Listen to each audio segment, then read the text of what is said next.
For many, especially those who identify with avoidant tendencies, the world can feel like a labyrinth of external pressures, judgments, and expectations. We might find ourselves constantly adjusting our sails to catch the winds of approval, or conversely, withdrawing entirely to shield ourselves from perceived threats. This constant external orientation, this reliance on the world outside for our sense of worth or safety, is exhausting. It leaves us vulnerable, reactive, and often paradoxically makes us less approachable, less respected. How do we cultivate this? Through practices that ground you in the present moment. This could be conscious breathing, just 5 minutes a day, focusing purely on the inhale and exhale, observing the breath without judgment. It could be mindful walking, feeling each step, sensing the ground beneath your feet. It could be a simple meditation practice, even just a few minutes, where you sit in silence and observe your thoughts without engaging with them. These aren't just feel-good exercises, they are rigorous training for your mind, teaching it to detach from the incessant chatter and external focus that drains your energy and diminishes your presence. When you embody this inner stillness, something remarkable happens. You stop radiating neediness and start radiating self-possession.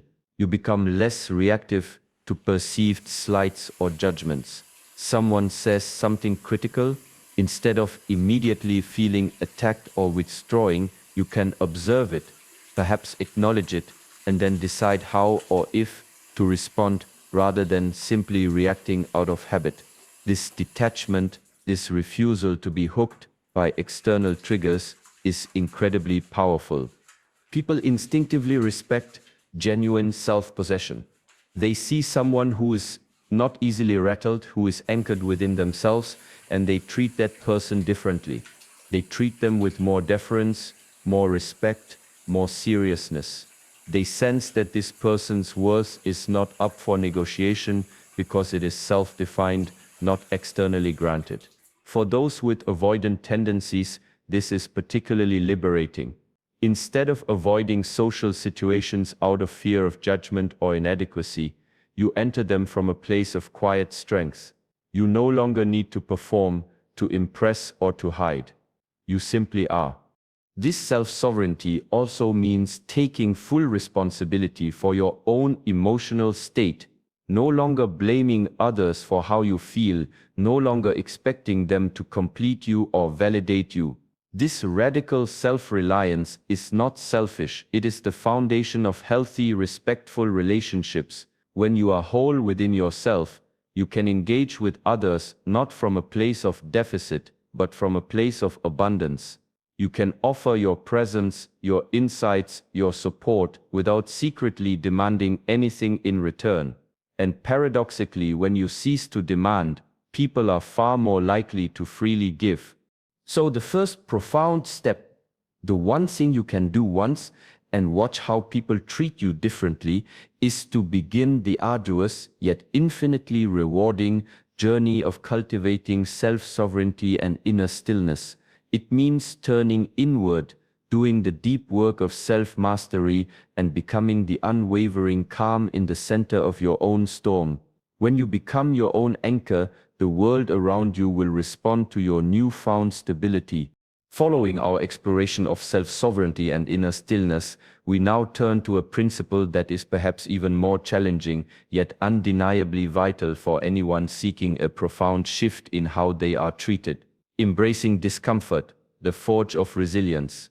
For those who identify with avoidant tendencies, discomfort is often the enemy. It's the sensation we instinctively pull away from, the signal to retreat, to shut down, to disappear. Whether it's the discomfort of social awkwardness, the unease of potential conflict, the vulnerability of sharing, or the sheer effort of consistent engagement, avoidance is often our default mechanism to protect ourselves from these perceived threats. However, the Shaolin philosophy teaches us that true strength is not found in avoiding hardship, but in confronting it head-on. As the ancient saying goes, the harder the training, the easier the fight. This isn't just about physical prowess, it's a profound truth about mental and emotional fortitude. Every time you consciously step into a situation that makes you uneasy, every time you choose to endure a moment of awkwardness instead of fleeing, every time you push through a difficult conversation instead of withdrawing, you are not just surviving, you are actively forging your resilience. You are strengthening your inner core, much like a blacksmith repeatedly heats and hammers metal to transform it into a stronger, more flexible blade. Consider the common scenarios for an avoidant: a group gathering where you feel unseen, a professional setting where you hesitate to voice an opinion, or a personal relationship where an uncomfortable truth needs to be spoken. The immediate impulse is to shrink, to become invisible, or to delay. But what if, instead of reacting to that discomfort with avoidance, you consciously chose to lean into it? What if you saw that discomfort not as a warning sign to flee, but as a growth signal, an indicator that you are precisely where you need to be to expand your boundaries? This doesn't mean recklessly throwing yourself into every anxiety-inducing situation. It means a gradual, intentional process of exposure. Start small. If networking events are daunting, commit to attending for just 15 minutes, with the goal of simply listening to one conversation. If sharing personal feelings is terrifying, practice expressing a minor preference or opinion to a trusted friend. The key is consistent, mindful engagement with discomfort. Each time you do this, your nervous system learns a new response. It learns that discomfort isn't necessarily danger.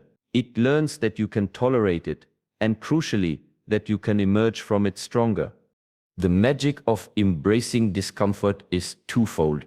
Firstly, it builds an internal reservoir of confidence. Every successful navigation of an uncomfortable situation adds a brick to the wall of your self-belief. You begin to trust your own capacity to handle life's challenges, rather than relying on avoidance to shield you. This internal shift is palpable. It changes your posture, your gaze, your overall demeanor. You radiate a quiet strength, a sense of capability that others instinctively pick up on. When people sense that you are not easily deterred by adversity, that you possess an inner resolve, they treat you with more respect and seriousness. They see you as dependable, as someone who can handle pressure, as someone who is authentically present even when things are difficult. Yet, Shaolin wisdom teaches us that silence, while powerful, is only truly potent when it is intentional, just as words are only truly impactful when they are chosen with purpose. The uncontrolled, reactive silence born of fear or avoidance is not strength, it is a retreat. The Shaolin monk is not silent because they have nothing to say, but because they understand the profound weight and consequence of every word. They listen deeply, observe intently, and when they speak, their words carry the weight of their intention and their inner clarity. The first aspect of intentional communication for us is to understand that your words and your silence are powerful tools. They shape perception, build bridges, and sometimes create barriers. If you are habitually silent out of fear, what message are you sending? Often it's interpreted as disinterest, detachment, lack of opinion, or even passive aggression. This is rarely the impression you intend, yet it's often the result. To change how people treat you, you must change the messages you send. Consider the power of strategic silence. This is not the silence of fear, but the silence of contemplation, of allowing space, of allowing the other person to fill the void, or of emphasizing a point. A well-placed pause can give your words more weight, knowing when not to speak, when to simply hold space, or when to allow a conversation to breathe is a subtle but profound skill. It demonstrates patience, wisdom, and control. When you speak less, and when your words are impactful, people tend to listen more carefully. They value your contributions because they are not diluted by unnecessary chatter. They treat your words with more gravity. For avoidance, the challenge lies in differentiating between fear-driven silence and intentional, purposeful silence. The exercise here is to gradually push yourself to speak up in situations where you would normally retreat. Start by contributing one clear thought in a meeting, asking one clarifying question in a conversation, or expressing one genuine feeling to a trusted individual. Each instance where you intentionally engage rather than instinctively withdraw strengthens your communication muscles. What does unconditional presence mean? It means showing up fully, body and mind, in every interaction, every task, every moment. It means silencing the internal chatter of past regrets or future anxieties and focusing entirely on what is happening right now. For an avoidant, this is a significant challenge. Our minds might often be elsewhere, planning our exit strategy, replaying past conversations, or worrying about future judgments. This mental absenteeism is immediately felt by others, even if unconsciously. When you are not truly present, people sense a disconnect. They feel that you are not fully with them. This often leads to them treating you as though you are indeed disconnected, not fully valuable in the moment, or simply less engaging. To cultivate presence, we return to the practices of mindfulness. Before entering a conversation, take a moment to ground yourself. Feel your feet on the floor. Take a deep breath and set the intention to truly listen and engage. When someone is speaking to you, give them your full, undivided attention. Make eye contact without staring, nod subtly, and resist the urge to formulate your response while they are still talking. When you speak, speak from a place of genuine presence, expressing your thoughts and feelings as they arise, rather than from a pre-planned script or a place of intellectual detachment.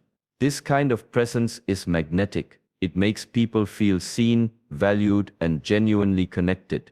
They respond to your focused attention by giving you theirs, treating you with more respect and engagement. Hand in hand with presence is authenticity. This is about dropping the masks. It's about daring to be your true self, even if that self feels imperfect or vulnerable. For avoidance, this can be terrifying because vulnerability feels like exposure, like opening yourself up to potential harm. However, true connection is impossible without authenticity. When you are not authentic, people interact with the persona you present, not with the real you. This creates a fundamental disconnect, leading to superficial relationships and often a lingering sense of loneliness, even when surrounded by others. Authenticity doesn't mean airing all your deepest fears to strangers. It means expressing your genuine thoughts and feelings with discernment, admitting when you don't know something, owning your mistakes, and allowing yourself to be imperfect. It means aligning your internal state with your external expression. When you operate from a place of authenticity, you become incredibly trustworthy. People sense that what you see is what you get, that there's no hidden agenda, no pretense. This builds profound trust and respect. They treat you with sincerity because you offer sincerity. They value your real contributions because they know they come from a genuine place. For an avoidant, embracing authenticity might mean taking small intentional steps, sharing a genuine opinion in a low-stakes situation, admitting a minor mistake, or expressing a simple, heartfelt emotion. Each act of authenticity, no matter how small, dismantles the walls you've built and allows others to truly see and connect with the real you. Consider the cumulative impact of the principles we've discussed. When you embody self-sovereignty, you are no longer defined by external opinions. You become the quiet master of your own domain. People sense this unwavering inner core. They see someone who is not easily swayed, not easily manipulated, someone whose worth is self-determined. They instinctively treat you with greater respect because you respect yourself first. They are less likely to dismiss you or take you for granted. When you consistently embrace discomfort, you build an undeniable resilience. You've faced your fears, you've leaned into the awkwardness, you've pushed past the urge to withdraw. Each such act strengthens your inner resolve. This resilience doesn't just make you feel stronger, it changes how others perceive your capacity. They see someone dependable, capable, and courageous. They trust your ability to navigate challenges, and they are drawn to your strengths, treating you as a valuable and reliable presence. When you master intentional communication and silence, your words gain weight. You are no longer speaking from a place of anxiety or desperation, but from clarity and purpose. Your silence is no longer an avoidant retreat, but a strategic pause. People listen more intently when you speak because they know your words are chosen, not impulsive. They respect your discernment and your ability to articulate your thoughts with precision. They treat your contributions with more seriousness, knowing that you engage thoughtfully. And finally, when you commit to unconditional presence and authenticity, you invite genuine connection.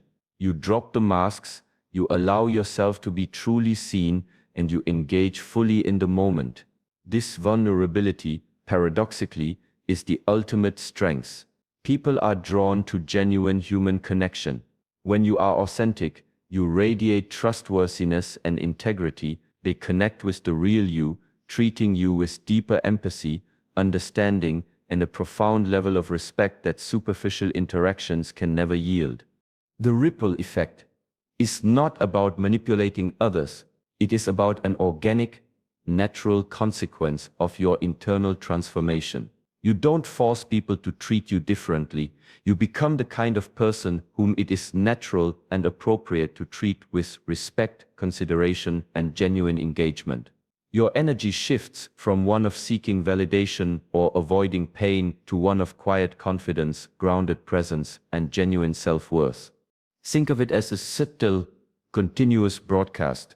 When you are radiating insecurity, the world picks up that signal. When you are radiating self-possession, resilience, clarity, and authenticity, the world picks up that signal. And human beings, being inherently responsive creatures, adjust their interactions accordingly. They will respect your boundaries because you respect your own. They will listen to your words because you speak with intention. They will seek your presence because you are truly present. This transformation is not a one-time event, it is a continuous practice, a lifelong journey. But the initial commitment, the conscious decision to embark on this inner work is the do this once moment. It is the moment you decide to turn inward, to cultivate yourself and to become the master of your own being. And as you commit to this internal mastery, watch closely. Watch how the conversations change. Watch how the opportunities appear. Watch how the respect flows. Because when you treat yourself with unwavering reverence, the world in turn will revere you.